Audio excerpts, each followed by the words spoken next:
Sementara itu mengenai amblasnya ruas jalan di Desa Muntoi, Bolamongondo, tak hanya mengganggu arus lalu lintas, peristiwa ini juga memutus jaringan internet dan pipa air bersih, membuat warga kesulitan mendapatkan air sejak semalam. Amblasnya jalan AKD di Desa Muntoi memberikan dampak berganda bagi masyarakat. Selain lalu lintas yang terganggu, kerusakan ini juga memutus jaringan internet hingga ke wilayah Inabonto dan Lola.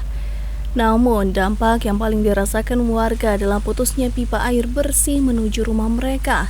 Akibatnya, sejak malam warga harus berjuang untuk mendapatkan air. Dengan berbagai wadah, mereka harus bolak-balik mengambil air dari pipa yang putus di sisi jalan yang amblas. Orang masyarakat punya air kan dia di pinggiran jembatan. Makanya terjadinya longsor, makanya orang punya pipa dari ke kampung ini kan langsung rusak semua. Dari semalam sampai sekarang, jadi makanya orang rame-rame untuk ambil orang punya air ini supaya bisa menikmati.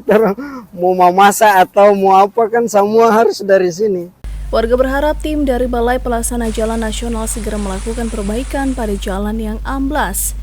Dengan demikian, masyarakat juga dapat segera memperbaiki pipa air bersih mereka sehingga aktivitas sehari-hari dapat kembali normal.